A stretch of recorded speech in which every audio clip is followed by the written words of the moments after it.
Thanks for coming in. I know we've done 2 on Zoom. It's okay. It's all right. But these are always different. Yeah, it's a different energy, yeah. It's a very different energy. Yeah. They Being go a in little the bit room. deeper. They go a bit further. Yeah. And we can talk to each other properly. So Yeah, no, I so agree. thank you for making the effort to come down. No, it's a pleasure. This quote came up last night. The only downside to doing a podcast with you is I end up writing 8, 9, 10, 12, 15 pages of notes and then trying to narrow it down to what I want to speak about. It'll just come naturally, so it's sure. good to have that in your mind, but we'll go where it needs to go, I'm sure. Absolutely, yeah. I kind of pride myself on the fact that these conversations are free-flowing. Yeah. But also, when I'm opposite you, it's sometimes an opportunity for me to ask questions that I probably wouldn't ask other guests. Yeah. Because they're quite deep. Yeah. They're quite meaningful, but I know you're somebody who's spent years doing the work, and one thing I respect about you, there's not areas that you won't visit. Yeah. No, I agree. You never stray away from truth. Yeah, we've got to sit on it, haven't we? Yeah, and if there's one person, and Matt is another one, if I can ask him an honest question, then he's the guy I'll go to, because he's going to give me an honest answer. So this quote came up last night. It says, it's by Elizabeth Wurtzel, who is a American author. She said, "This is all I want in life, for this pain to seem purposeful." So how do we start living a life that is so purposeful that it combats, or at least is a bit of an antidote to the inevitable suffering that we might feel as human beings? Yeah, well, it's about purpose. And in the Old Testament, the word purpose meant logos. And that the logos means, it literally means God's word. So it means truth coming from the essence. In the New Testament, logos the word was Christ. Christ is seen as not Jesus, but the Christ is Jesus. So the Christ is energy. So purpose is the main thing. But purpose, when you look at kids that are trying to diet or trying to get in shape, and you look, when you really nail it down, when you're seeing people that are trying to grow, you think, what are they lacking? They're lacking purpose. And then you think, well, that's okay. That's all I need to give them. But you can't give them purpose. It might be triggered off you. You might trigger purpose in them, but purpose is a divine attribute. It's a gift. It's a grace. So it's like a happy accident. So you can't give somebody purpose. You can give somebody spirit. I can talk to you now and inspire you. I can transfer spirit either with talking, with the imposition of hands, with breath. I can pass spirit from me to you, literal spirit, but I can't give somebody purpose. So purpose is something that the first thing we need to search for is purpose. If we want to understand why we're in pain, we need purpose. So when you're in the gym and you hit the burn and you get in the burn quick and stay in the burn long, it's not painful for you because you know the growth is there. So that's a great simile. So you go into the burn and you have a purpose for being in the burn, and you have a purpose for staying in the burn, and you have a purpose for seeking out exercises that put you in the burn, because you want to be hench. You want to be raw. You want to be nothing that is not essential. So once you start understanding that in life, emotionally, physically, emotionally, physiologically, spiritually, you start looking for what Geoff would call conscious labour and deliberate suffering. So you're consciously labouring, you're deliberately suffering. So when you go into the gym, you said at the beginning you liked working with me because I like to get to the truth and sit in it. Sure. I like working with you because that's what I admired about your training. You went to the burn and you stayed in the burn and you got results. So it's the same with this. We need purpose. So we can't manufacture purpose as in true purpose, as in a logos, but we can intellectually understand purpose and go, even if I don't fully understand it, me processing, individuating my pain or my discomfort, or looking at things I don't want to look at, is a good way to cleanse. It's a good way to become internally henge. So we're reducing all of our negative perceptions, our negative beliefs, the negative concepts, the societal precepts, the mores. We're reducing those until we're sat on the beating heart of truth. So at the beginning you say, I don't really know why I'm doing this fully. Say someone like Geoff Thompson said, it's, that there's growth in this discomfort, but I don't fully understand it. But I'm going to trust that for now, and I'm going to go into it, and I'm going to do the work. And if I take one step towards the work, God or the universe or these spiritual guides around us will take 10 steps towards us. They will gravitate towards us like water to a fractured tile. You know what I mean? It's like if you look at a light bulb, if there's any fracture in the hermetic seal of a glass light bulb, the oxygen doesn't find it, Alex. The oxygen is pressing against the glass. You know what I mean? Yeah. It just comes in. It comes in immediately. So that's exactly the same with us. The moment we start to do the work, genuinely do the work, to look at the emotions, to sit in the emotions, not to deny the emotions or run away from the emotions or get the doctor to give us a chemical kosh that covers the emotions. When we start looking at the emotions, going into the emotions, the depressions, the fears, the anxieties, instead of trying to get rid of it, we see the open wound as an open door and we go into it and we become curious and we explore. So we go, what is that? Why is that coming up? So you wake up and you go, is it just me or is everything shit? Why am I getting out of bed? What's the purpose of this?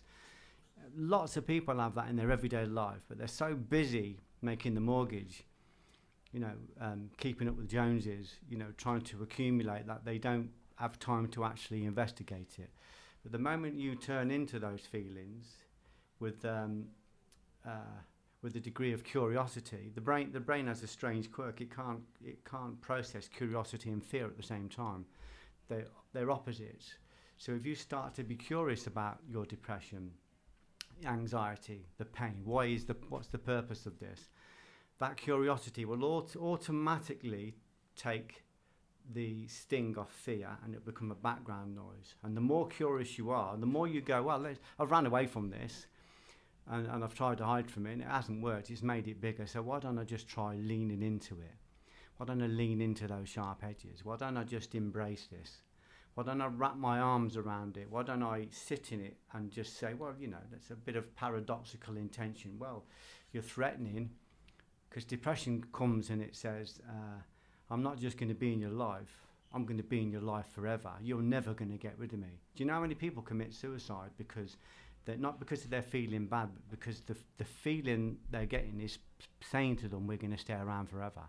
But if you can say to that feeling, well, stay around forever, sit around forever, I'm just going to watch you, I'm just going to observe you, I'm going to be curious about you, I'm going to try and look at you from every angle, I'm going to read up on you, I'm going to study you, I'm going to talk to people that have escaped this, that feeling will automatically go, fucking hell, we've been seen, we've been spotted. Because it's a semi-autonomous thought form. It's a parasite or a demon or a pain body. Somebody like Eckhart Tolle would call it a pain body.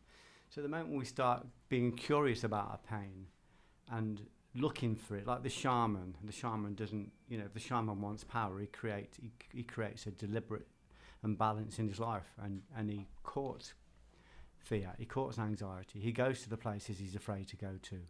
He goes down to Egypt, as they say in the Old Testament. Going down to Egypt means going down into the ego and going down into the unconscious and looking at what is it that's troubling me?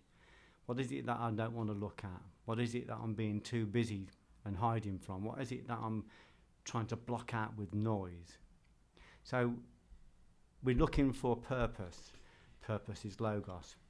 Logos means the word of God. In other words, it's the truth, it's the essence, it's certainty.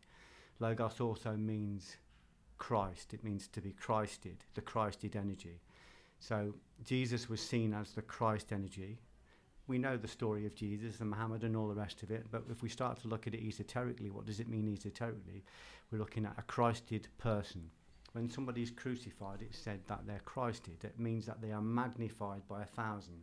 So the light bulb goes from 100 watt to 1,000 watt. You can't do that without preparation. You can't do that without going through the process, through the work. And that's the process of individuation. Individuation is painful by its very nature. And people will go, well, that makes no sense. Why would I look for pain? But if somebody come to you and said, I want to build a physique, and they said, well, why, you wouldn't, they wouldn't go, well, I want it without pain. You go, well, you know you're not going to get that, but I can teach you how to find a purpose in the pain, and I can teach you how to actually enjoy being in that burn. Do you know what I mean? So that's a purpose. But eventually, if you look for your own purpose, at some point you may be gifted or graced with a divine purpose. In other words, an infusion of Christ energy, or a kundalini, or a moment of clarity, an epiphany, where you suddenly, you're not looking for that anymore. You've got it. It's there. So when I'm talking to you now, I'm talking to you in this room now. This is an act of repentance. This is me. Repentance means to return. It means to find refuge. It means to repair. It means to repay. It means I've lost my centre at some point in my life. I'm full of sin. Sin means I've missed the target. I've made an error. My body's loaded with it, and I'm trying to return to the still centre. So repentance means that I'm going to confess the things I've done wrong. That exposes them to light, and then I'm going to burn them up in the volition of selfless service. So when I sit here with you talking, this is an act of confession and repentance. I'm saying I was a very bad person. I did very bad things. And my way of cleaning those demons out of my system is to confess them. That brings them to light. And then find a volitional selfless service, like this kind of podcast or a book or whatever it is that we're doing. And I'm going to burn that up in the volition of service. So that's how we clean them out. That's how we become spiritually hench. So we reduce ourselves physically, physiologically, biologically, sociologically, and then spiritually. So we reduce anything in our life that comes from a place of unkindness. If I could reduce it to that. Any perception that we have, any negativity that we have, anything that does not come from a place of kindness, anything that you don't want to see in the newspaper tomorrow about Alex or about Geoff, anything that you can't qualify or defend, anything that isn't all-encompassing, it doesn't come from a place of love, we reduce it. We reduce it until our life is we are just in the burn of spirit. So we can do that. We start with physical fasting because we're not really concerned about what we're eating. We're concerned about what we're feeding. So when people come to me and they're struggling with weight, I say I'm not really bothered about what you eat. I'm bothered about what you're feeding, because there's something in you that you're feeding, and you're not really scared to stop eating the food or taking the porn or injecting whatever you're doing. You're afraid of seeing what will rise up when you start feeding it, because you created a covenant with it. And the covenant is, when I start feeding you, if you keep out of my way, you keep hidden behind those Freudian doors, and I'll keep feeding you. And if you stop feeding it, you break that covenant, and that pain body will rise up and go, where's my food? Where's my attention? Where's my drama? Where's my pain? Where's my self-pity? Where's my suffering? I feed off that. Where's the gossip? Where's the unkindness? You haven't watched porn for ages. You haven't looked at a violent film for ages. You were supposed to feed me, and I was supposed to keep out of the way. So I'm breaking that covenant. I'm saying, I'm not going to feed you. And it comes up and it goes, okay, then we've got a war. And then the weapon of war is to do nothing. It's the highest level of spiritual practice, to do nothing. And to do nothing means that we sit and we observe it and we absorb it. We don't identify with it. We don't engage it. We just watch it. They call this the Moses eye. Moses was said to have killed an Egyptian just with a look. Moses represents the living soul in esoteric work, and the Egyptian represents the fat ego, and he's said to have destroyed it just by looking at it. So that's what they call the observer eye, or Gurdjieff would call self-observation. So we just observe it. We don't try and move it. We don't try and shift it. We just stop feeding it with anything, and we just watch it, and it will come up and it will feel like the ninth circle of Dante's Inferno. It will feel like hell itself. But if you can sit in it and absorb it, 99% of it at some point, this three-dimensional cartoon will become, this three-dimensional monster will become a two-dimensional cartoon, and it will pop and it will dissipate, and then it will reveal its secrets. And the secret is, as soon as that's gone, you broke that covenant, you will be rushed with consciousness. You will expand. So we started talking about the fact that people want to know why they're suffering. Well, that's a good question. Why are you suffering? What is it that you're suffering? It's no good sitting just on the edges of that and going, I'm suffering and it's terrible, because if we're not careful, we can feed on that. There can be a lot of self-pity around that. We can announce it and then feed it. So we're trying to feed it and starve it at the same time. The idea is to use that as an open doorway. The moment we say, why am I suffering? We've created curiosity. Curiosity is an antivirus to this virus that's inside us, that's continually spreading. So we start to investigate. And we don't do our research in inverted commas, by looking at conspiracy sites. We do our research by going to the people that have escaped from where we've been, people that are genuinely concerned in serving, and maybe everyone's going to be led to a different place. For me, I was led to the esoteric books, not the stuff you can get in Waterstones, but the deeper stuff. And I started to get incorporeal teachers, invisible teachers, teachers that came through the written word where the spirit is stored. So if you're curious about why you're suffering, if you're really curious, if you really want to know, if you're brave enough to know, the answers are right in front of you. The truth is undeniably right in front of you, and the truth is equitably available to everybody. Doesn't matter what class you are, doesn't matter how much money you've got, doesn't matter what your position is. There's no difference between a king in a palace and a pauper on the street. The truth is equitably available to everybody. The moment we're prepared to look at our own errors, to look at our own demons, to look at our own faults, and stop committing them, we automatically start to become spiritual athletes. But as you know, we're not going to do that on a Sunday sermon. You're not going to do that on recreational time. You didn't get your body and your reputation by training recreationally. You got it by fully immersing yourself into it. So if we want to be a spiritual athlete, if we want to be metaphysically svelte and raw and essential, then we have to start fasting, not just from the food of the normal food we get, the junk food that people eat, or the things that people overeat, but we've got to start really investigating and recognize that sound is a food. What we bring through all of our senses is a food. What we bring through our senses creates perceptions. A perception is a living being. It's a semi-autonomous thought form. So we have to look at our perceptions. We have to look at our concepts, our ideas, our abstract ideas. We have to look at the precepts, the laws of society. We have to look at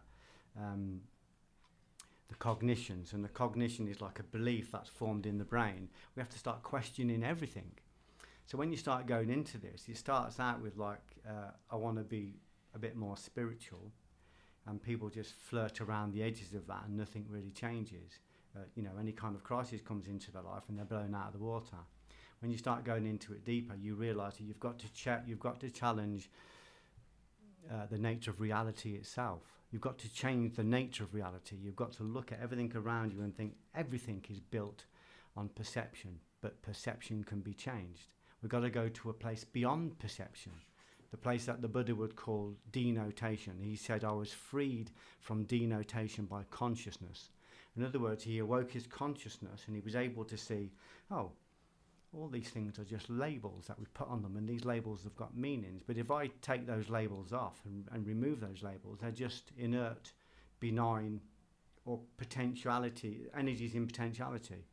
So I can break it down and do something else with it. I can make it into something else. I can take my depression and write a beautiful book, or I can, climb a mountain, or I can go out and serve people, or I can create an arc in my very center and not, just decide, I'm in a bubble. Do I want to engage this? Don't I want to engage it? I can create the life I want to create, but that will mean eschewing the world. It will mean getting rid of the need to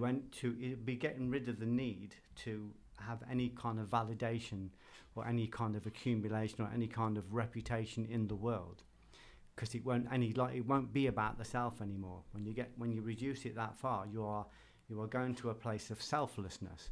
Selflessness isn't about being a great bloke. Selflessness is about being selfless. It means you have no self. So I'm not here to feed the self. I'm not here to get followers. I'm not here to sell a course.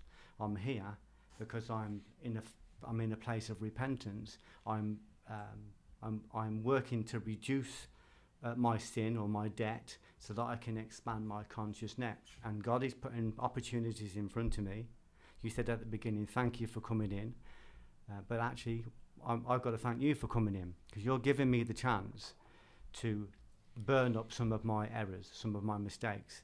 And when I burn them up, that's not just necessarily about paying the debt, that's about winning back a territory.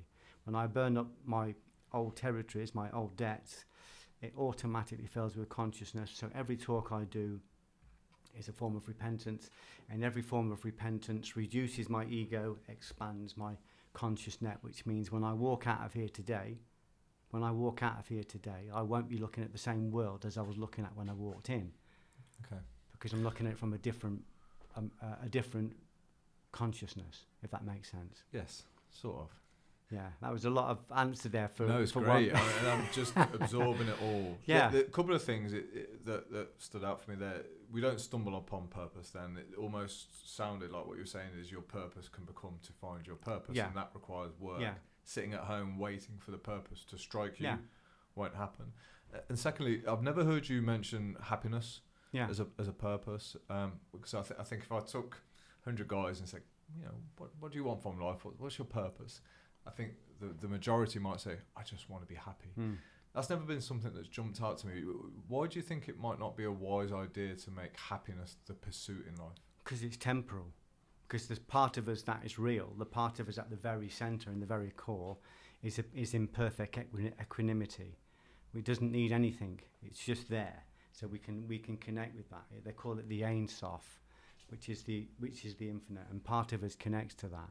So if someone comes to your gym and they want to build a fantastic physique, and they said to you, and you said, what do you want? And you said, they said, I just want to be happy.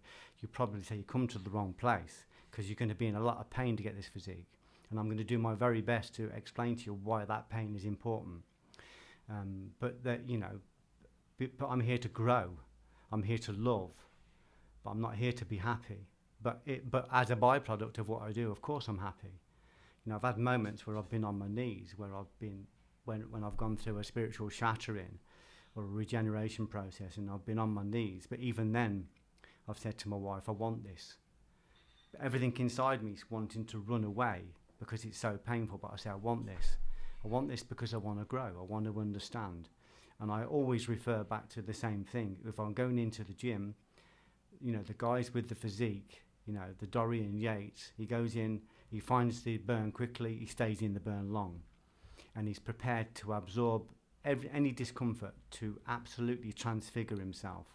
And I know we're talking about a bodybuilder there, but it's the same process of, spiritually, it's the same process of being prepared to be uncomfortable. And the discomfort is always internal, it's always inside, and it's perceptual, and it doesn't last forever. You go through a shattering, and everybody that's on this path does.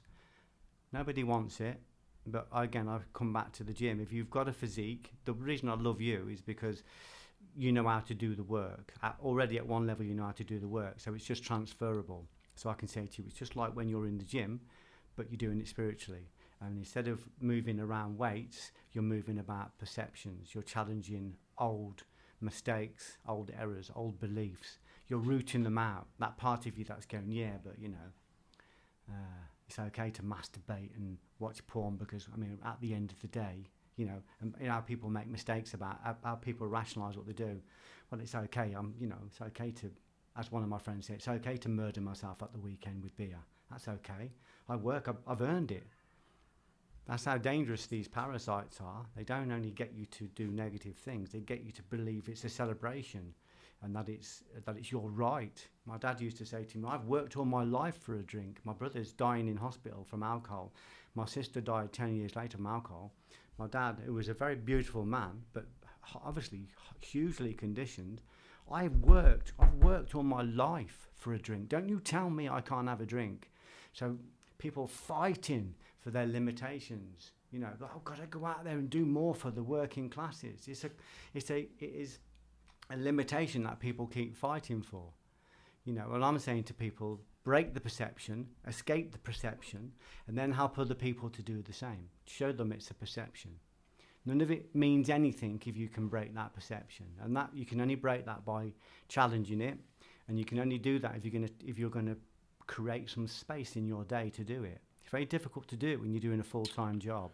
Yeah, so when we talk about wholeness and becoming whole, and the idea of embracing our dark side as well as our light side, I was reading something the other day that said it's almost permission to sin sometimes when we talk about the human condition, dark and good. How do we embrace then the darker sides of just the human experience and then not let it damage us? What do we do with those things? Well, embracing it isn't acting on it, Alex.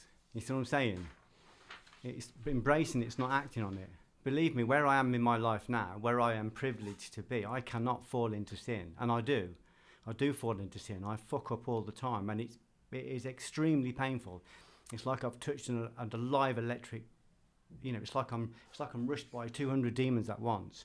I can't afford to fall out of alignment, but I do every day because I'm still on this myself. But where I am now, if I'm sat at a cafe and I've got a glass and I'm just lightly touching it, and I suddenly find myself looking at a girl who's wearing little more than a spray tan, and I don't immediately avert my eyes from that. If I allow myself to stay there, it creates a crack in my integrity, and the glass in my hand will shatter without me doing anything to it. It's happened to me twice, and as soon as it happened, I said, I get it, I'm there. Another time I fell into, this was a few years ago, I kind of escaped the porn addiction and found myself momentarily accessing a porn site. And the moment I was on it, I remember going, what are you doing? And I caught myself and I come off. But I was rushed with so much, I was rushed with so much overwhelming, disproportionate anxiety. It took me a month to clear it, a month. And during that month, I was given visions of what we do to the soul when we access any kind of vice. It took every bit of my training to stay in the centre and not implode.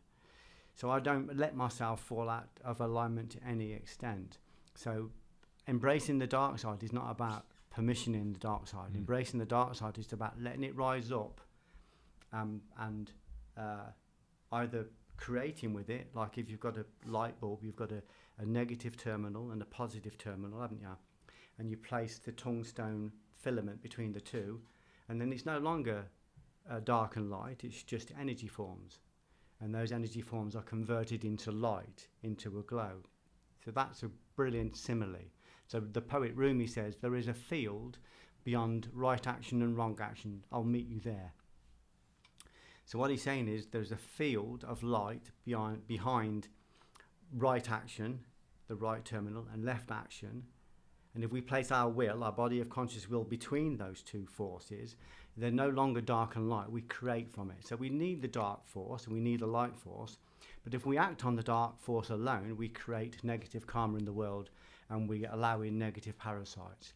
And the right side on its own is impotent. It needs the dark side. It needs both of them. What we have to do is we have to place ourselves between the two as a filament. And when the filament goes between the two, the filament creates a bridge, and between these two forces, and the bridge is what creates the light. So there's tremendous forces each side, and we create light by joining the two. So they're no longer dark and light. This is why in Judaism they say friends meet in a narrow place. You've heard the thing about enter through the narrow gate. Many people are called, but few answer. Lots of people find the wide gate. So the narrow gate is like, if you look at the tungsten strip, it's a very narrow gate of tungsten that's been tempered, and it's placed between these two energies, and it's what conducts the light and creates light. But to conduct the light, it burns. And if it's going to burn, it needs to be prepared. It needs to go through conditioning. It needs to go through what we call the passions or the shatterings. So all the pain we go through is what enables us to place our body of conscious will between negative and positive forces. For instance, I'm writing a book at the moment about how to overcome evil with good, right? So there's part of me that wants to do this, and there's part of me that is terrified of doing this, right? So I take my conscious will, my body of conscious will, they call it the causal body, and I place it between those two forces, and I sit down and I write a good solid 5 hours every single day. That's as much as I can do at the moment. And in between that, I'm bankrolling that with meditations at 4 o'clock in the morning, qigong, bringing in spirit, and I'm doing meditative walks, and I'm eating healthy, and I'm doing all the normal stuff. But in order for me to create light, I need both forces. I need them both. But embracing these forces doesn't mean acting on them. It means bringing them up. So for instance, somebody writes me a letter and criticises me, and it creates an anxiety in me. So I sit and write an article. Rather than react and be negative and kick off and start an online war, I sit down and I write an article about that. So part of me wants to write it, part of me wants to have a judo flashback and throw him on his head, So what I do is I sit between those two the dark and the light. I place my body of conscious will in the middle of it and literally sit in the discomfort and write the article about what I've learned from this. Then I'll sell it to somebody for £500, and I've converted darkness into light. Somebody's given me that. Somebody's spilled that semen, that essential energy, with their lack of control, and I've taken that energy and I've brought it into me and I've converted it into light, literally into light. Money is just another form of energy. And with that money, I'm going to print a book, or I'm going to pay for a podcast, and I'm going to put light out into the world as much as I can. So embracing the dark side, absorbing and embracing the different. Absorbing means it comes up. If it comes up, I've got two choices. I can either convert it into light by creating something like you're doing now. You're doing this podcast and you're creating any darkness that's residing in you into a podcast that's going to help people become better men, or men become better men. So we can convert it, or we can just watch it and let it pass if we want to. We can just let it fall back into the void. It only has life if we engage it, if we identify with it, if we're able to sit in the center, in our body of conscious will, in our causal body, and just observe, not identify. If we're able to observe and not identify, then it can rise up and it can become individuated. It comes into conscious knowing. We may have to look at it. We may have to look at all of the sinewy, dirty, mess that we've created in our life. When I wrote my stage play, Dorman, I had to look at every head I'd kicked, every tooth I'd kicked out, every person I'd stamped on, every seedy affair, every blowjob in a stranger's car, every betrayal of my wife, every betrayal of my children. It's not like I got away with all that. I had to watch every one of those walk past me like a daisy chain, or like a funeral parade.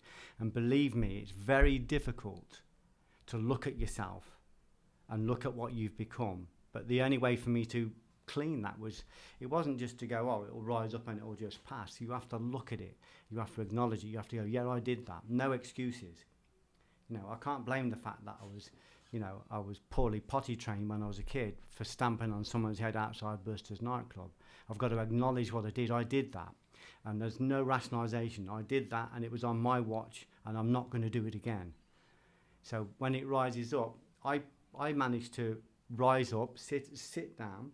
When I wrote Dorman, when I wrote Fragile was one of the hardest things I've ever done, hardest things I've ever written, hardest things I've ever sat in front of. It was physically painful, and everything tried to stop me going to watch that play. But that was me saying, I don't want to expose this because I'm ashamed of it. And another part of me saying, we're not going to be clean if we don't expose it. So you expose it to light. Then I sat down and I placed my soul filament between those two forces, and I wrote the play. And I found a producer, and I put the play on, and I put it in front of thousands and thousands of people who helped me to clean that part of me. And afterwards, I don't feel anything from that. I don't feel any shame. I mean, that play is the most visceral thing I've ever written, the most explicit thing I've ever written. Eventually it became a feature film that attracted Orlando Bloom, and he took me to another level of cleaning, because there's cycles of cleaning. So it's like a pin in a crab shell, pulling out every last remnant of my error, every last remnant of my sin. And so, I spent 12 hours with him one day, just going through the script. Why is he doing this? Why is he abusing himself? Why is he sexually abusing himself? What's he looking for? He was going in, he was making me look at every single aspect of it. Nothing can stay in there. Every part of that cancer needs to be cleaned out. And it was so painful. I had to have a strong enough willpower or will force to sit between those two forces, because one part of me didn't want to go anywhere near it. We've done this. We've written about this. We've spoken about this. Job done. Move on. Next lesson, please. But these things need to be cleaned in cycles until they're completely gone. You're not going to get someone a ripped physique in one go. There are processes to it. So this was a gradual reduction of anything egoic, anything satanic or demonic, anything parasitical, any old fears and concepts. They all came out, and I looked at them, I exposed them to light, and then they became a light. So in other words, that dark spirit that resided in me, I cleaned it. And when I cleaned it, it was still a spirit, but it became converted into a light spirit. And that light spirit, once it's written down in a book, is there for eternity. That's a certainty. So when people read that now, that can act as an intercessor in their life. It can radically alter and affect their life. It can trigger a purpose. It can trigger a life's purpose. It can trigger a healing. I've seen people who have started at the beginning of a massive healing just by watching a film, because they've seen something and it's enabled them to go, I need to confess what's happened to me, and I need to get that out of me because it's in me and I'm ashamed of it and I need to get it out. So the whole idea of embracing the dark side is not about doing dark things. That's a demon convincing you that it's okay. We've got to be smarter than that. We've got to be bigger than that. We've got to massively expand our intellectual body, our mind. That's another body that's within us. We have to expand it so that we can discern between what's right and what's wrong. Not morally or ethically, just what's right and what's wrong. What is etymologically, evil means anything that is incongruent with this human spiritual body. So we have to be able to discern what is evil and what is good. So that evil could be at the level of the food you're eating. If it's incongruent with good health, then it would be considered etymologically evil. If you were drinking the wrong fluids or injecting the wrong things, or if you were taking in the wrong information is living. In the panpsychic universe, everything is conscious. Every atom is conscious. And if we take it in, we create a covenant with it. So it's in us. Perceptions are alive. You've seen people on the internet who get an idea that becomes an ideology. Suddenly they're cutting somebody's head off live on the internet. Or they're blowing up 19 beautiful kids, or killing 19 beautiful kids in somewhere because an idea or has become an ideology, or a perception has become a parasite. You see what I'm saying? Yeah. So we see that every single day with people at a smaller level, where people are sat in cafes quietly destroying their friends when they gossip about them. Or we see people, taking in a university amount of negative energy by sitting and watching 5 or 6 or 7 or 8 hours of highly subjective, very negative, conditioned information or energy into their body and sitting with it. So what I'm saying is we see everything as living. Everything is living. If I don't want that perception, if I don't want to intercourse with that perception, if I don't want to go into business with that perception, if I don't want a covenant or an agreement with that perception, then I'm going to make it qualify itself, or it's going to go. See what I'm saying? Yeah. And once you get to that place where you're hench, you know yourself, you are very hench, so you wouldn't keep that physique if you didn't maintain what you do on a daily basis, on an hourly basis, on a minute-to-minute basis. You don't keep that kind of physique without constant work. So it's exactly the same spiritually. So it's saying to people, you need to investigate this. You're not going to get it from a Waterstone's front of shelf, although there can be very good entry-level books. You're not going to get it from there. But you can get the beginning of it. You can pick up Eckhart Tolle's Power of Now. Eckhart Tolle's Power of Now is an entry-level book with probably the most profound message in the world of books at the moment, because what he's managed to do, he's managed to simplify hundreds of thousands of biblical verses and concepts into one technique. So what he's teaching with this concept of the observer self and finding the observer, he's teaching the essence of Buddhism, which is dependent arising or dependent origination, which basically means everything exists at the level of engagement. If we don't engage a precept or a concept, eventually it will dissipate. If we don't engage a judgment or an unqualified opinion, it'll have no reality. So if you get a chance to look at that book, it's the summation of the Buddha's whole life. It's the summation of everything Christ taught about the Eucharist, about the way to clean sin.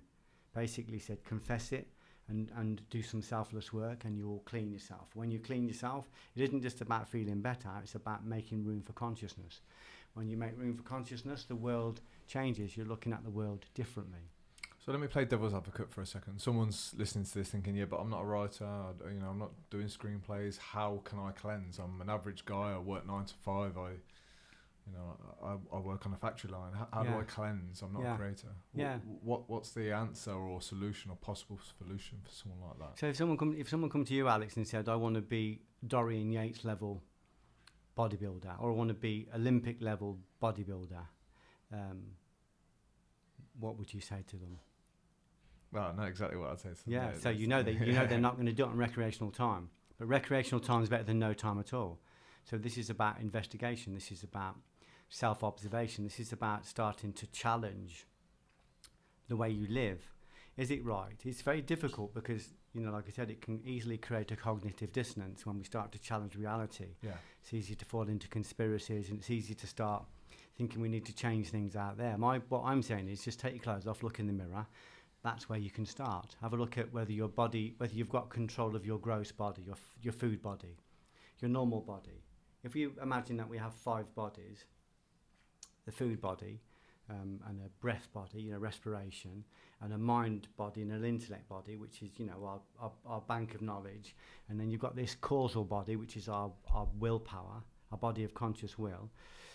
What have you got control of those bodies? Or are you being tapped out every day by a pasty or by, 30 times a day by cigarettes, or 5 times a week by sexual porn, or 100 times a day by negative judgment, by negative gossip? How many times a day are you being tapped out? How many times a day is your intellectual body being tricked by what's on the telly? How many times a day do you lose your body of conscious will and indulge in something that you've rationalized? How many times a day are you getting full respiration? When we breathe in, we're not just breathing in oxygen, we're filling our body with spirit. We're bringing in prana or chi or ki. So when we breathe diaphragmatically, or when we do like the conscious, this conscious deep breathing, we are filling our body with clean oxygen and with prana, with spirit. If you go etymologically again at what breath is, it's actually spirit, pneuma, psyche. It all wherever you go from, whether it's Chinese, Japanese, Indian, or British, it comes to the same thing. We're coming back to the fact that we're breathing in spirit. I'm not being metaphorical. We're breathing in literal spirit, and we're breathing out spirit. That's why Jesus could heal and convert with breath, just with breath. But what are we doing now? We're talking and we're using breath. We're putting breath out in order to connect with people listening, so that spirit, if it's aligned for them, will enter them. They will have that good spirit within them, and then that work as a seed and start to work for them. So I would say that, it's your life. Wherever you are in your life, it's your life. What you do is your choice. If you're working 40 or 50 hours a week to maintain a lifestyle and all the stuff you've got, all of that's a choice. And people will say, yeah, I've got kids and I've got this and that, but everything's a choice. We can change our life. We can reduce our footprint. We can reduce our need to earn more money. We can reduce our need to have more things. We can get rid of the things that keep us constantly distracted from the only work that's important. And the only work that's important is work on the self. And the work on the self comes from, like we said, exposing errors in our own makeup, exposing them to light, and then consuming them in the act of service. And that service might be just being present with your kids. Nobody's really present with the kids. Everybody thinks they are, They don't even go on holiday with the kids anymore. You know, they go on holiday and they sit with a laptop or with a computer or with the phone. They're not actually present with them at all. They're starving the kids of love and attention. You know, so it's just the saying, if you want to serve, you can start serving just by, first of all, serving your own soul, by no longer abusing it, by no longer filling it with shit. You wouldn't fill a Ferrari, you know, with old diesel from somebody's tractor. You know, a machine of that delicacy needs, you know, really refined fuel. Well, our body's exactly the same. So we can start by don't abuse ourselves, you know. Start to try and understand the fixed laws of the world that we're in. There are fixed laws. Causation is a fixed law, cause and effect. Karma. You know, what you think, what you say, what you do has a karmic effect, even if it's just on your body. It will have an effect also in the world because everything ripples out. So everything you do affects everything. So everything that's happening in the world now is partly your fault, because everything we do accumulates into a debt that at some point the world body has to pay. So we're all responsible for everything. But if you start to really look at the cold hard facts of what we do every day, it takes a real warrior. We were talking about Matty Evans earlier on, and I was saying the reason he's been recruited into this spiritual realm is because he was a physical warrior. He knows how to endure pain. He knows how to be uncomfortable. He knows how to go to dark places. That's why you've been recruited, because you know how to go there. So what this is saying, if you want to clean this stuff, you first need to look at it, and to look at it is very painful. When I looked at what I'd become and who I was, it was so painful. It was so painful, you know. It killed me to know that the way I lived massively damaged my own children, and they're still carrying the scars from it now. They wouldn't have known. They thought I was a great dad, but I was selfish, you know, and I was just thinking about myself all the time. I loved them, but I was a selfish person. I put them in harm's way. So when this work is asking us to take a cold hard look at what we are, who we are. You can actually turn inwards and just say, I don't really know what I'm doing, and I'm not even sure whether there is a higher being around me, but I want to understand, I want to learn. Please show me what it is I need to work on. And we say that respectfully. We don't go in and say, yeah, well, if there's any negativity in me, you know, as my friend did, he said, he's a very senior martial artist. He went into a meditation and he said, yeah, if there's any shit in me, drag it out, just drag it out. This guy had the hardest year of his life, of anybody I've ever seen. This very senior, tough guy was on his knees crying every day, ringing me. Very beautiful man, but he underestimated what he was going to see, and what he's seen was all the things he needed to change. So if we just turn in and we just say, I'm not sure what I'm doing, I want guidance, I want to live kindly, please show me how to do that. You'll start being exposed to any unkindnesses, and the only way to get rid of unkindnesses is not to engage them. When it comes up and you feel like gossiping or judging or having an opinion or saying something unkind on the internet, you stop yourself, you know, and so that's how you do it. You know, it's the same as with food. If you feel like you want to have a bit more than you need, when that part of you rises up to overeat or overdrink, you just put a block on it. You stop it. You exercise your body of conscious will. Who's in charge of your will? You know, if you're not in charge of it, if you're not in charge of your body of conscious will, your willpower, you're not in charge of any of your bodies. So for me to get where I am and to do what I'm doing, I've had to expand every body, and it's just taken time. You know, I've had to expand my intellect by being guided into study. That was so painful, so uncomfortable to sit down for 6 months and read full time when you don't know what the fuck you're reading. You don't understand any of it. And this voice says, you don't need to understand it. The devil understands what you're reading. These parasites understand what you're reading, and your soul will read this like a barcode. We're putting in a penicillin, a spiritual penicillin. It's going to just slowly, it's going to take 6 months to get it into you, and it's going to slowly clean you over a period of time. We're not going to pull all your demons out in 1 year, as it says in the Old Testament, because you would just be a vacuous hole. We have to wean some of them out, and then wean consciousness in. So this is saying you need to, if you really want to follow this path, you have to have a cold, hard look at who you are, and what you do and how you live. Who are you when you're at home, on your own, in the dark? Where are your thoughts? Where are they going? Where's your attention? Is it yours?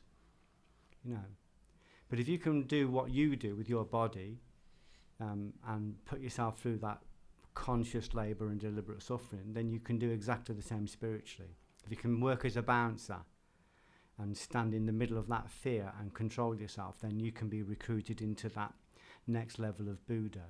And people have, I went to do a talk recently for loads of old school doormen, great people, real proper old gnarly warriors, the kind of people we love.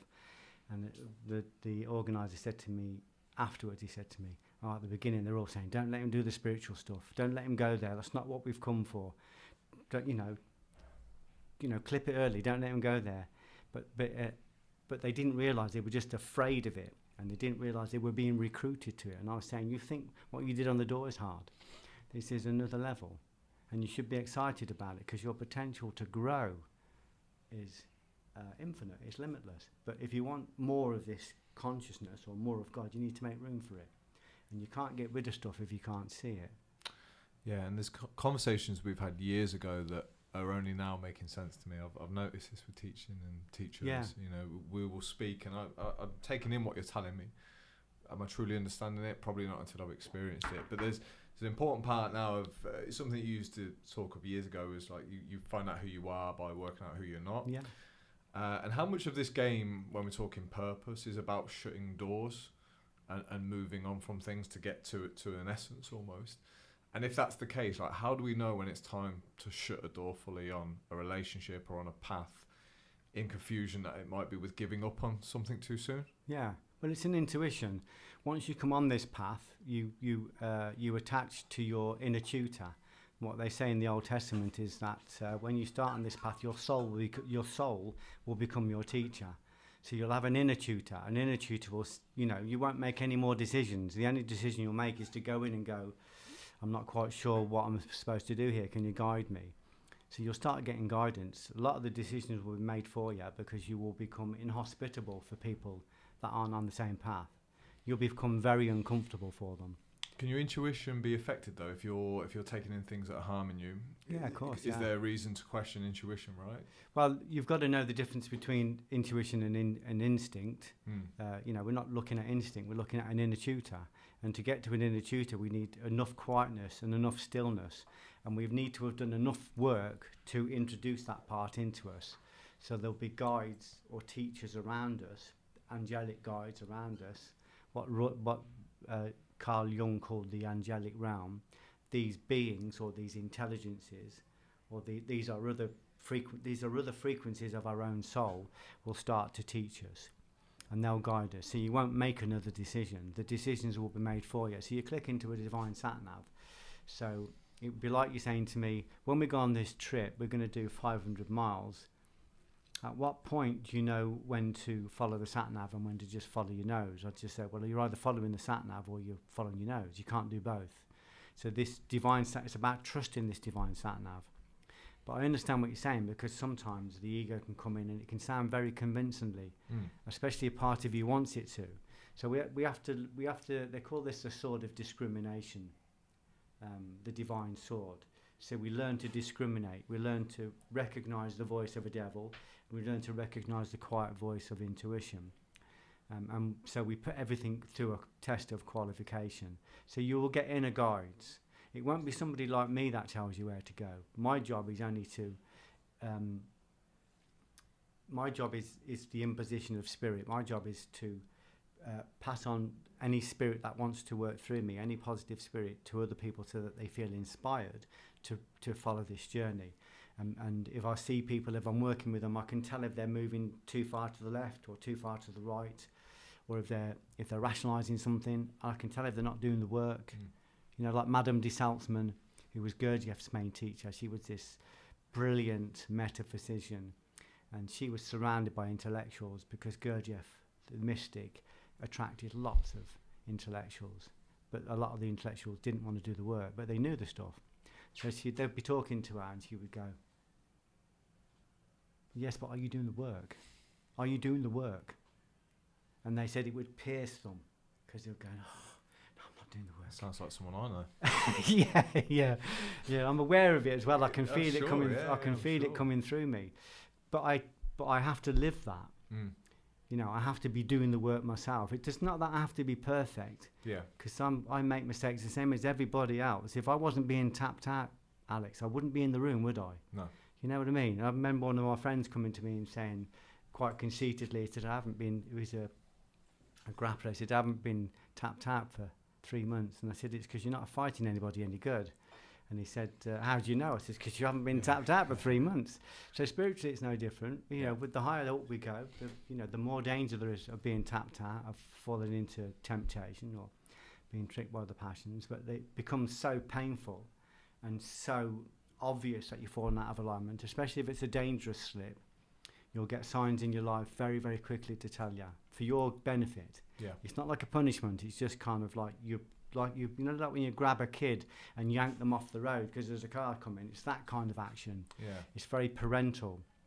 So we have to listen to this intuition and we have to develop our faith and immerse ourselves into it and do the work. But it means being prepared to look at that. It might mean waking up one day and going, I am living with the wrong person. I'm in the wrong job. I'm in the wrong life. I'm in the wrong body, you know. And that intuition, Geoff, sorry, I just want to go back to this. That can become clearer if we do things like the process of non-attachment. So if I get rid of the porn, tidy up my nutrition, become fit, become healthy, that intuition gets sharper and sharper. And becomes less egoic and more authentic. If you've got lots of parasites in you, lots of negative perceptions, it's like you've got 20, 30, 40 radio stations on at the same time. What I'm saying is turn all the ones off that aren't giving you the information isn't any good. You might have to go through a process of discernment. Get rid of the information that's not serving you until you're just listening to one pure station. And that's the cleaner you get, the more clean you get your life, the more clear that will become. And then you have to protect that every single day. Same as, like I said, if you've got a any kind of physique. Yeah. So we have to protect that every single day. The intuition gets clearer and clearer. Sometimes people will feel it through your breath. Other times they'll hear it through your voice. They'll definitely feel it through your touch. You know, you could be in a room. If you're really centered, you could be in a cafe, and that cafe could attract more clientele and become more successful just because you're there. Not because of you, not because of Alex or Geoff, but because of this energy that's coming through you. So this energy permeates a room, and it will attract clientele. People in the room will feel inspired. People in the room will have aspiration. People in the room could be healed just by that presence. But that's about reducing ourselves so that we can expand. So I call it expansion through contraction, and also contraction through expansion. So if we contract the ego, the consciousness expands. So when we do these exercises in spiritual fasting, we're reducing the ego, the consciousness expands. When we do exercise in expansion of consciousness, like meditation, prayer, meditation, having these kind of conversations, when we do that, consciousness expands, and when consciousness expands, it automatically makes the body inhospitable for ego. So expansion through contraction, contraction through expansion. Takes time, can't rush it. If you want to rush it and you want to get results straight away, the ego's taking over again. So it's learning to discern between what is the voice of the ego, what is the voice of intuition. Yeah. You know, so I always reduce it to one thing. Is this voice, is this coming from kindness? You know, and if it's not coming from kindness, then I just boot it out. But if you get cleaner and cleaner, it's like a nightclub. If you have a very powerful front door, 4 burly bouncers who can really handle the front door, you're going to attract very good clientele. And other people they may come once or twice at the beginning, but they won't come very often because they go, we won't go to that place because it's got a solid door, you won't get in. Why bother? There's 20 other nightclubs in town where the doormen are frightened of us and we can get in. oh, they've got no dormancy, we can just go in anyway. So we make our body inhospitable. How do we do that? We go where the air is thin. We go where the air is fine. Like on a mountain, you know, certain animals only breed at altitude because at altitude there is no prey. So spiritually we keep ourselves at altitude. Otherwise we keep ourselves full of spirit, full of respiration, full of the right foods, you know, the right information. Okay, so this all makes sense. You know, I can see how non-attachment as well to materialise things and turning down the dial a little bit so life isn't so noisy and you start to listen to what's happening. One thing that I was confused about, and me and Matty went here, and it made me uncomfortable, which kind of made me know that I want to look at it and talk about it more. So I thought, I'll ask Geoff. I'll ask Geoff. We talked about the non-attachment process, and Matty talked about non-attaching to humans as well. Yeah, yeah. So again, I went and reflected on that, and I started to think, well, okay, it kind of makes sense to me why that might not be a good path, but how do we form connections with people? Why do we pursue love so fiercely? And then how do we not attach? And I don't even know what that really means when we say not attached to a human. Does that mean that we don't, you know, give them everything that we have? Does that mean we don't depend? Do you have any thoughts on this? Well, it means you're fully intercourse with somebody. So if I'm with Sharon, I'm fully intercourse with her. I'm fully engaged with her. You know, I give her everything, but I know she's not mine, and I know I've got no control over her. She just happens to be in my life. She works as a spiritual counsel for me. She's a very good balance for me. But I know it's nothing to do with me. If God took her tomorrow, or if she left me tomorrow, it's nothing to do with me. I wouldn't be fighting and trying to, you know, I wouldn't be shaking my fist at the sky if I come back later and something happened and she'd gone. You know, I'm not saying I wouldn't feel it. I'm not saying I wouldn't feel remorse, because I am human. It's in there. But one of the big things for me was, part of my process was not just letting go of Sharon, but letting go of the need to be with anybody. Because if I need to be with them, then I'm looking for my love or my kind of spiritual feed from an external force or through a filter. I need to turn in and go directly to God. So I get my teacher, and my essence and my fuel comes directly from one source. And everybody else around me is there to help me to do that. And I'm there to help them. So my best teacher is the person I wake up with in bed every day. You know, I work with one guy, a Muslim guy, very beautiful man, and he didn't realise that he'd got the Holy Prophet in bed with him every day. She fucking pressed every one of his buttons. He kept wanting to go off to different places and study and do all these things as far away from her as possible. And I said to him, do you believe the Prophet's everywhere? He goes, yeah, absolutely. In everybody, yeah. I said, so the Prophet comes to your house tomorrow. I said, what are you going to do? How many ways are you going to bend yourself to serve that man? He goes, every way. I said, so why aren't you doing it? And he said, what do you mean? I said, well, if he's in everybody, he's in your wife. I said, she's pressing a lot of buttons for you. I said, and all you want to do is get away from her. You don't want to look at the truth. I said, you don't even want to take your clothes off and look in the mirror. Because the truth is, there are modalities you can look at immediately, because he kept saying to me, I'm with this teacher and with that teacher, they don't give me no modalities. I said, you don't want modalities. I said, you look in the mirror, there's the first modality. Get rid of that fat off you. I said, you haven't got control of your body. You haven't got control of your conscious body of will. I said, so modalities start with getting control of this vehicle. If this magic is real, we need to prove it on our own body, on this vessel. If this is a dirty vessel, it doesn't matter how clean the water is coming through it, it's going to come out dirty at the other end. So it's recognising that, God often speaks to me through Sharon. It doesn't mean she doesn't make mistakes either, but he speaks to me through her. But one of the things I had to do, because I was abused when I was a kid, I was abandoned, and I felt abandoned by my parents. I wasn't, but that's how I felt, and I felt abandoned by the law, and I felt abandoned by society. When I got with Sharon, I put everything into her, and I was absolutely riddled with fear all the time. If she left the room, she was betraying me. That's how I felt. Everybody was betraying me. Why wouldn't she? And when I went into the work, God encouraged me to look at that and said, you're controlling this kid. Wherever she goes, you have to pick her up. Wherever she goes, you have to be around. You're not letting her be free. And it killed me to hear that. It killed me, because I knew I had to let go. And I went and sat in Coombe Field for 2 hours, and I was in abject pain. And I just said, I get it, I'll do it. And I just said, your will, not my will. You know, whatever you think I need, I'll keep. And whatever you think I don't need, please take it away. What's been the hardest thing that you've had to let go? The hardest thing I've had to let go of is that belief that I've got any control. Makes sense. You know, to me. yeah, I know I haven't got control. I know within this world, I've got enough control to go into my body and to win my will back and to do all that. But if I really want to cook on gas, I need to surrender my will to a higher will. This world isn't going to be changed. This world isn't here to be fixed. This world is perfect as it is in all of its chaos. It's perfect. You know, it's a game. We're not here to fix it. We're here to sharpen our edges on it. We're here to grow our soul on it. People think they need to fix the world. They don't. They need to align themselves so that they can go to a place beyond perception, beyond denotation, so they can escape this world. It's like an escape room. And then if they're instructed to or they're guided to, they can come back and help other people to do the same.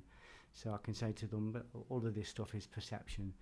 Perception can be changed. You can overcome perception. You can go into a place where perception doesn't exist, it has no power. It just dies in the air. If perception or any kind of aggressor come towards you, they'd be running at the whole universe. So I know I haven't got the power, and I was taken to a place where that was shown to me. I was taken to a place where I was on the floor crying and begging for it to be taken off me, this pain. I knew I'd got no control. All of my skills in martial arts, I knew I'd got no power. But I recognised that if I surrendered, that was the hardest thing I ever did. I surrendered my will to this force, and this force has looked after me ever since. The reason I'm here today is because of this force. It says, go to do this podcast. It tells me where to go and what to do. It tells me when to say no as well. So the hardest thing I did was surrender. And as you know, I built up a massive physical armory, a physical body, war paint on my tattoos, a massive back, you know, the ability to kill in 30 languages.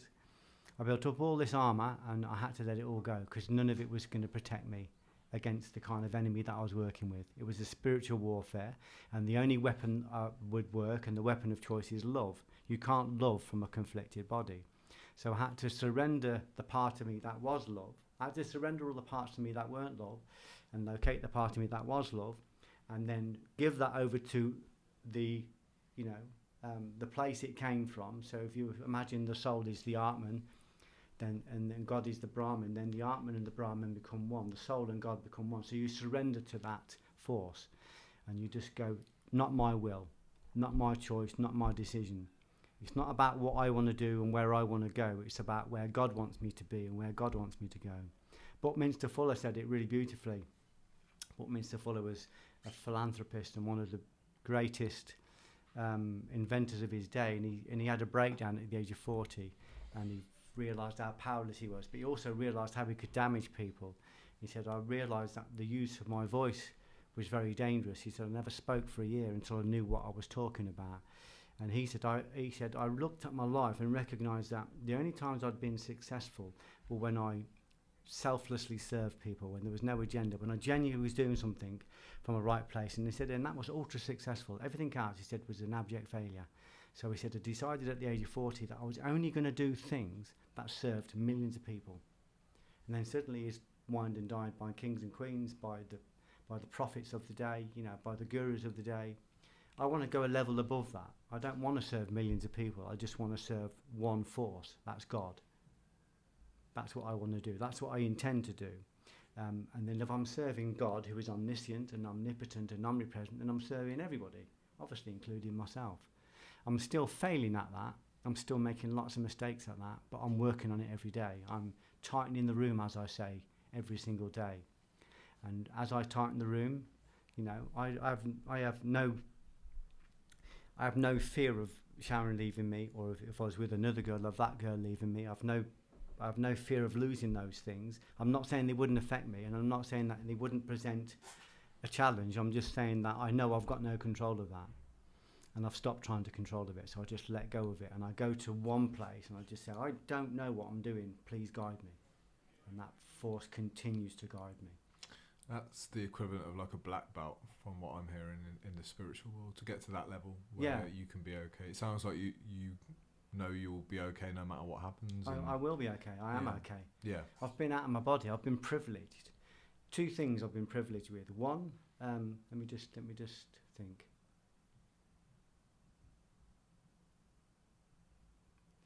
One, I was taken out of my body when I was awake. I was wide awake, and I was taken out of my body, and I was taken to a teacher who taught me something. And one, I woke up and there was a demon standing at my bedside table. That was a privilege to be shown that. That was God saying to me, these things are real, these things exist. Your body doesn't end when you leave this, your life doesn't end when you leave this body. And there are forces that you can't see that are higher up the food chain than you. And I'm going to show you one of them. And he looked identical to that, this tattoo on my arm, which I put on many, many years ago when I was in a very dark place. So I'm writing about this at the moment, so I feel as though I'm okay. I've got permission to talk about it. You have to be careful about what you talk about, but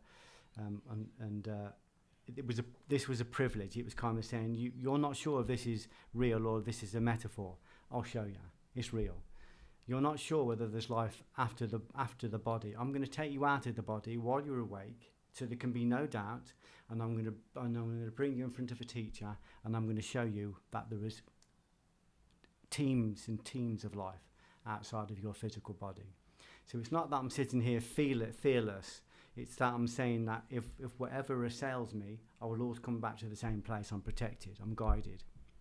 So I've been shown things there's no dispute with that with me. If you come to me about the door and you said, yeah, I've read your stuff, Geoff, and I don't think preemption works, I'd go, well, it's like you're saying to me, you're wearing a white top. I'd say, well, it might look like I'm wearing a white top, but actually it's a blue top. I don't care whether you think it works. I know it works because I have proof. I've got certainty. I've lived it. You know what I mean? It's not up for debate, and the argument dies in the air because they're always coming from a hypothetical, theoretical place, and I'm not.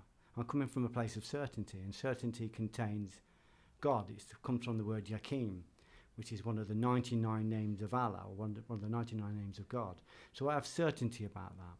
So God has given me certainty about two very, very important things. So he said, you're going to be writing about energy forms that are higher up the food chain than the physical human, and I'm going to give you proof that they exist. I'm going to show you one, so that when you're writing about it, you can write about it with authority. And I'm going to show you when you're talking about being out of the body, and people think it's socks and sandals. They think it's like, cookie cutter spirituality. I'm going to take you out of the body, and I'm going to show you that there's no fear about you dying, because there is life outside the body. And the part of you that goes out of the body, I'm going to let you identify that part. So when that part comes out of the body and it goes before this teacher, he said, I'm going to enable you to feel the signature of that part, so that when you come back into your body, you can locate that signature, so you know exactly where your authentic self is, or where your authenticity is. The true part of you that is going to go. When this body goes, which it will go, when it goes, this other part is going to be released from the body, and that's the part we're trying to work on now. We're not trying to work on perfecting this physical body. We just want this physical body to be an instrument so that we can perfect this part of you that's inside. So I know what that part is. If I sit and talk to you now, I know what it is. I can feel it. I can feel it in me.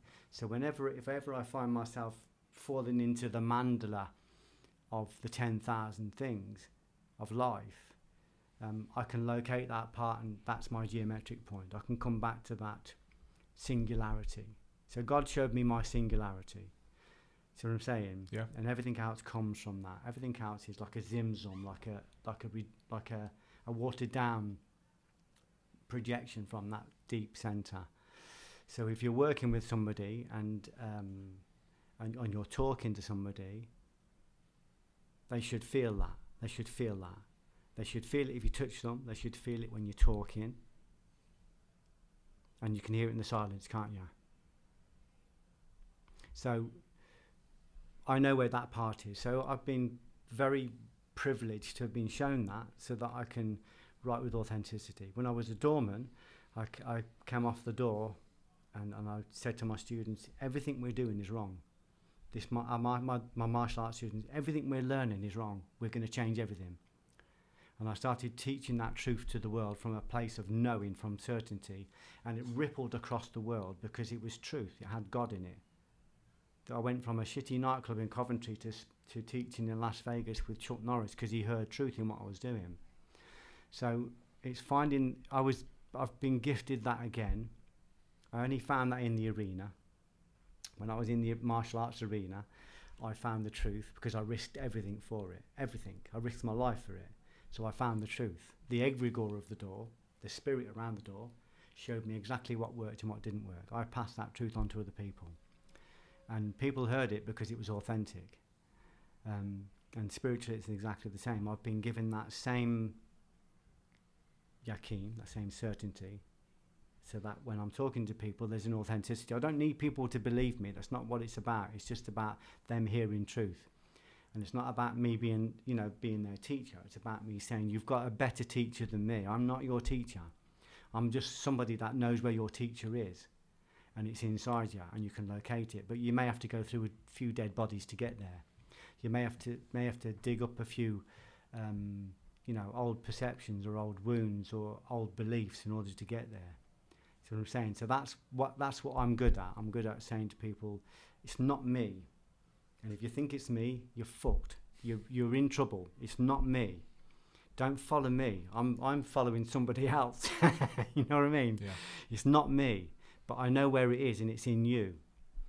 And you don't need me to find it. If you've come to me and asked me and give me permission, if you're listening to this, you've permissioned me to speak to you. I'm just saying, I'm using my spirit, this spirit in me, to say, I know where it is, it's in you, and you can find it, and that can be your raison d'etre. That can be your reason for getting up in the morning. And this needs to work with your finances, it needs to work with your health, it needs to work with your relationships.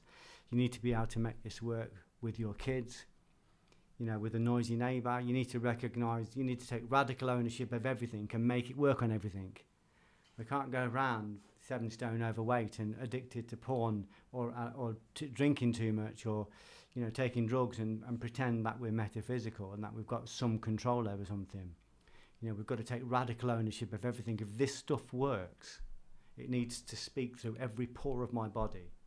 I need to be able to stand in front of you and you see nothing, and then if I start speaking you see everything or you hear everything.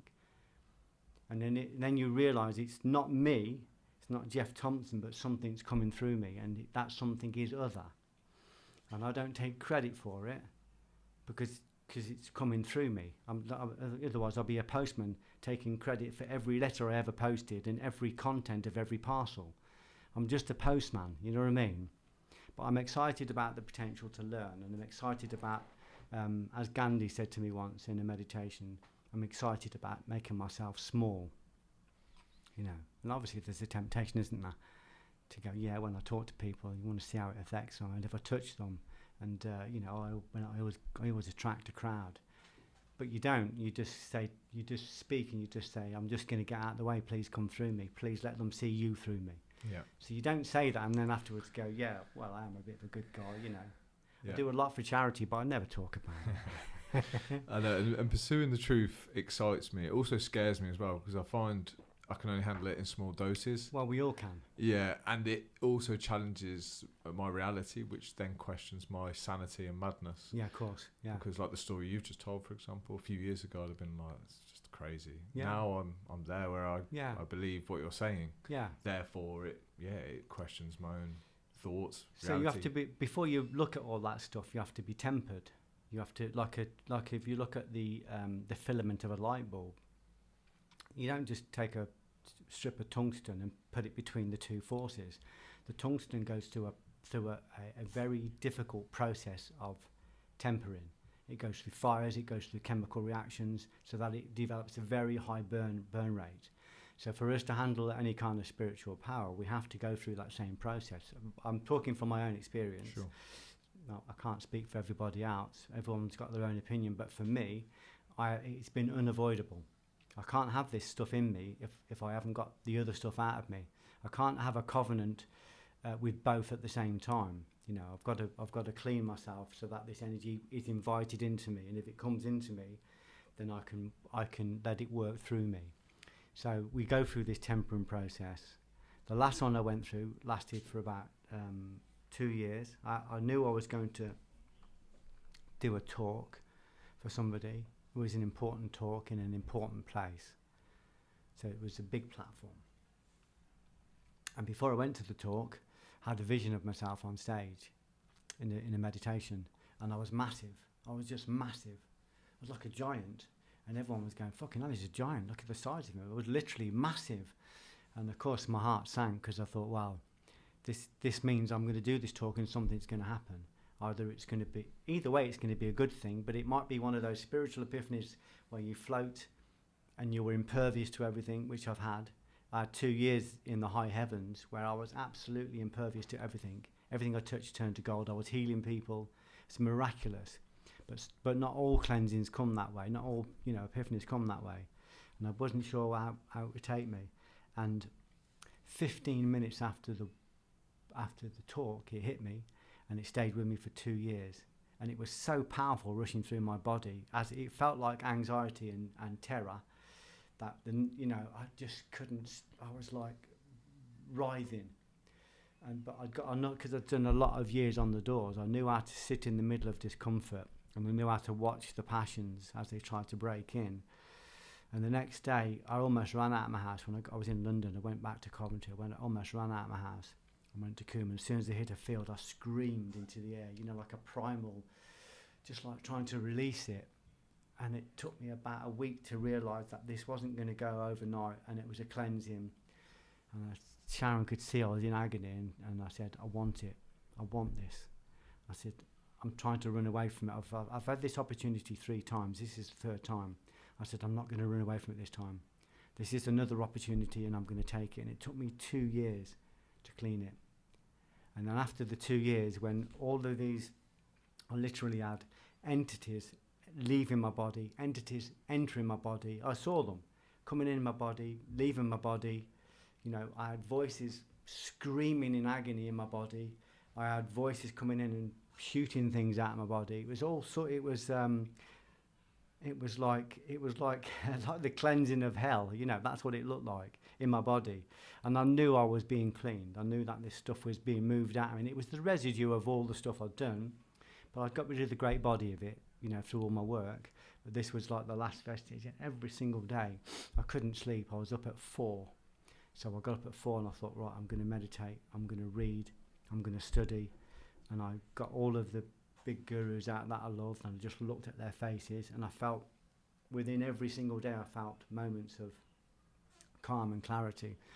But everything filled me with terror. Everything was, the phone ringing filled me with terror. My daughter coming round to see me, I've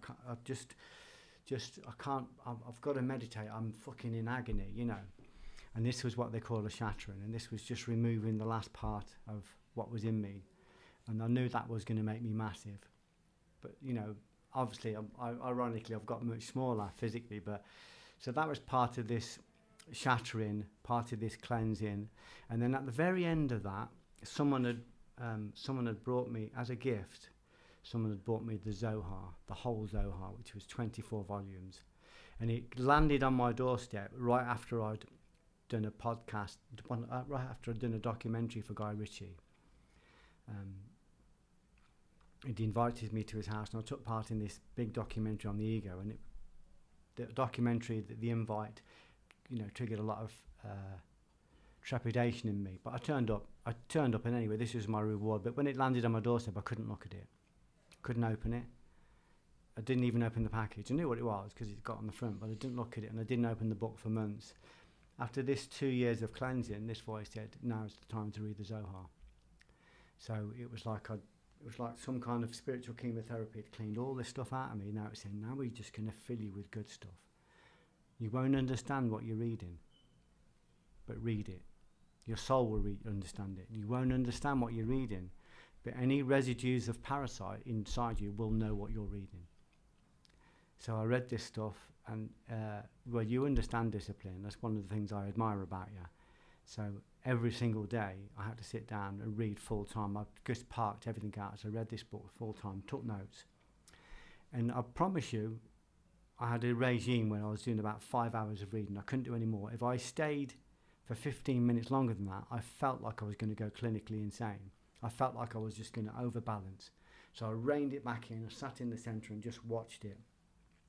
And every day I went to the book, and every day I made notes. And they're big books, partly written in English, partly written in Arabic. And I had to read both. So I had to read the English, and then I had to scan the lines like a barcode of the Arabic. So I was filled with this stuff. And at the end of it, I had 70 pages of notes, as I think I've told you before. And then I started to work on reducing the notes. But even when I was writing the book, even when I was reading the books, I would have an intuition, go on the internet, follow this up, and it would take me into Buddhism, take me into dependent arising. Follow this up, it would take me into Judaism, and it would take me into lectures on repentance or whatever. So I just followed wherever it went, made notes. So I got all of these disparate notes, none of them connected, and then reduce them and reduce them and reduce them and reduce them, and eventually reduced 24 books, 70 pages into one word, breath. And then I go, brilliant, I've got it, breath. Then I looked up breath, and breath was like, the word breath was like an acorn, like the seed of an acorn that had the potential to grow.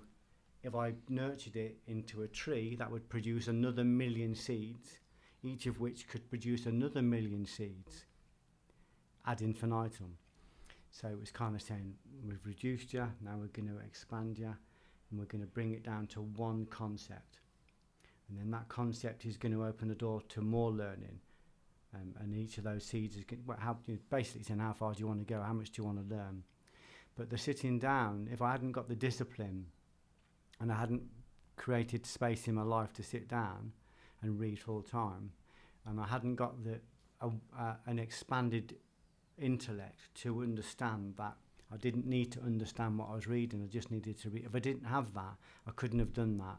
I would have put it away at page 1 or page 2, because at the very beginning it even says to you, you won't understand this is esoteric, but there's a message in here specifically for you. It's quantum. I'm going to bring you 70 pages of words that are going to come from disparate places, and they make no sense, but they're just going to speak to you. You're going to write them down, but they're not going to make any sense together. You're not going to be able to say to somebody, it came from here or it came from there. And by the time you reduce it, it's going to give you one seed, and that seed is there for you to plant and nurture and continue to grow. So I had to become very small before I could expand. And that was, all of the cleansings I've had a lot of cleansings. And I'm probably not selling this very well to everybody, because they're thinking, fucking hell, do I want to be shattered? Well, you're probably not like me, hopefully. You haven't battered hundreds of people. You haven't kicked people's teeth out. You haven't had affairs. You haven't been addicted to pornography. Hopefully you haven't lived in extremists like I have. So, the cleansing shouldn't be as bad. My cleansing was bad because I as I always say, I kissed a Borg queen, but I wasn't assimilated. I lived in the very heart of evil, of negativity. I was not a good person in any sense. So, but I would try and get people to find a simile that works for them. If you're going to go to university and to learn, it's going to be uncomfortable. If you're going to go to a gym and build a physique, it's going to be uncomfortable. If you're going to run a successful business, it's going to be uncomfortable. Why would this be any different? And the level we're talking about is we're talking about trying to get to an Olympic level, an elite level. And if you're going to do that, at some point it's going to ask you to dedicate your time to it, to dedicate everything to it, which is where me and you are. That's what we're doing, isn't it? Yeah, and it's surprising how, I wouldn't say quickly, but how comfortable you become with being uncomfortable. Yeah. That's I love that in the gym now. If Because I'm not uncomfortable yeah. in the gym, I'm like, I'm not doing something right It's today. because you've got the reference point. Yeah. So you know that the growth is in the burn. Yeah, and I enjoy it. I enjoy it now. Yeah, for sure. 2 traditional questions, if I may. I know I've got my eye on time. So I ask every guest that I interview these 2 questions. Firstly, what's next for Geoff Thompson? I know what's coming today. Okay. So I just take instruction. Okay. I don't know where life's going to lead me this afternoon, whether I'm going to trip the light fantastic or whether I'm going to be yanked out of my kitchen and taken to another realm. I know that I'm working on a book about how to overcome evil with good. I had a very powerful vision. It wasn't a vision, it was actually a powerful experience where I saw Jesus or Christ in Oxford Street, and I got a message. It was very esoteric the way it happened, but anyway, it's led me to this book. I'm 90,000 words in, nearly 88,000 words in. So I'm working on this book at the moment. It's been massively challenging. It's a bit like doing the Zohar again. I'm aware that I'm writing, and I'm aware that it's coming from everywhere, and I'm aware that it's uncomfortable for me because I normally get my chapter headings and then I just fill in the gaps, and it's not doing that this time. And I just said, I'm not understanding where this is going, and it just said, don't worry about that, just write. This is for you. This is for you, Geoff. This is for you. This is teaching for you. Don't worry about it being a book. Don't worry about it going out. This is just teaching for you. So every single time I'm sitting down and doing my dedicated hours of writing, I'm learning stuff every single day that I didn't know before. So I'm working on this book at the moment.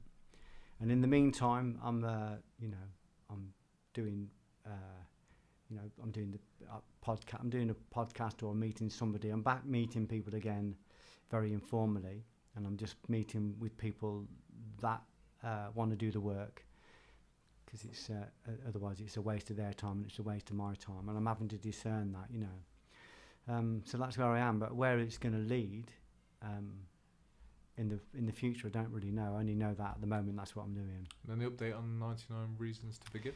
Yes, you're coming to walk with me next week, aren't you? There'll be a copy in the goodie bag. Oh. It's not out till it isn't officially out. I've just got some author copies.